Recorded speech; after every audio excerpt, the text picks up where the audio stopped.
کا سعودی عرب، جہاں کعبہ ہے، جہاں مدینہ کی پاک مسجد نبوی ہے، جہاں لاکھوں لوگ ہر سال عبادت کے لیے آتے ہیں۔ کیا آپ نے کبھی سوچا ہے یہ مقدس سرزمین 1400 یا 1550 سال پہلے کیسے ہوا کرتی تھی؟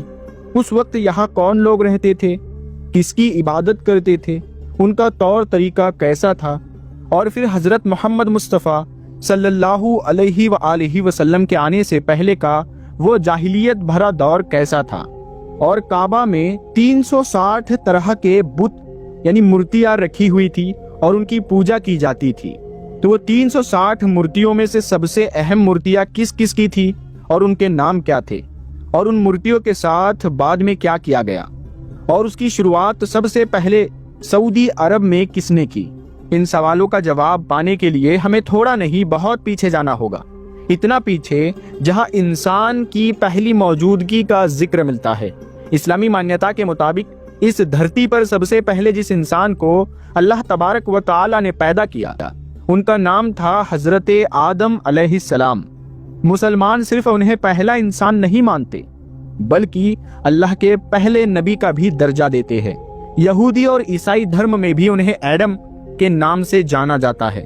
اسلامی تعلیمات بتاتی ہے کہ حضرت آدم علیہ السلام ایک اللہ کی عبادت کرتے تھے اور ان کی اولادیں بھی توحید یعنی صرف اللہ کو ماننے والے تھے۔ کئی صدیوں تک انسان توحید پر قائم رہا، مگر وقت کے ساتھ لوگوں کے دل بدلنے لگے، اہنکار آیا، لالچ آیا، اور پھر وہ وقت بھی آیا جب انسان نے اللہ کو چھوڑ کر دوسری چیزوں کو پوجنا شروع کر دیا۔ یہی وہ ٹوٹتا ہوا موڑ تھا جہاں سے شروع ہوا حضرت نوح علیہ السلام کا دور۔ حضرت آدم علیہ السلام کی طرح ہی حضرت نوح علیہ السلام کو بھی اسلام ہی نہیں بلکہ یہودی اور عیسائی مذہبوں میں بھی بے حد اہم مقام حاصل ہے۔ یاد رکھیے یہی وہ نبی ہے جن کے دور میں اللہ نے ایک بھیانک طوفان بھیجا تھا، ایسا طوفان جس نے سب کچھ تباہ و برباد کر دیا سوائے ان لوگوں کے جنہیں حضرت نوح علیہ السلام نے اللہ کے حکم سے بنائی گئی ایک بڑی کشتی میں سوار کیا تھا۔ یہ کشتی اور طوفان کا واقعہ اتنا مشہور ہوا کہ آج بھی دنیا بھر خاص کر ویسٹرن دیشوں میں اس پر کئی فلمیں اور سیریز بن چکی ہے۔ مگر اصلی حقیقت یہ ہے کہ اسلامی نظریہ بتاتا ہے یہی وہ دور تھا جب پہلی بار شرک یعنی اللہ کے علاوہ دوسروں کی پوجا کی شروعات ہوئی۔ قرآن کریم میں اس کا تفصیل سے ذکر ہے اور کئی حدیثوں اور اسلامی کتابوں میں اس دور کو انسانی اتہاس کا ایک بڑا موڑ بتایا گیا ہے۔ قصہ کچھ یوں بیان کیا جاتا ہے کہ اس زمانے میں کچھ لوگ بے حد نیک، سچے اور اللہ کے خوف سے جینے والے لوگ ہوا کرتے تھے۔ جب ان کا انتقال ہوا تو لوگوں کے دلوں میں ان کا غم اتنا گہرا تھا کہ وہ ہر وقت انہیں یاد کرتے، روتے اور ان کی یاد میں ڈوبے رہتے۔ ایسے ہی حالات میں آیا شیطان۔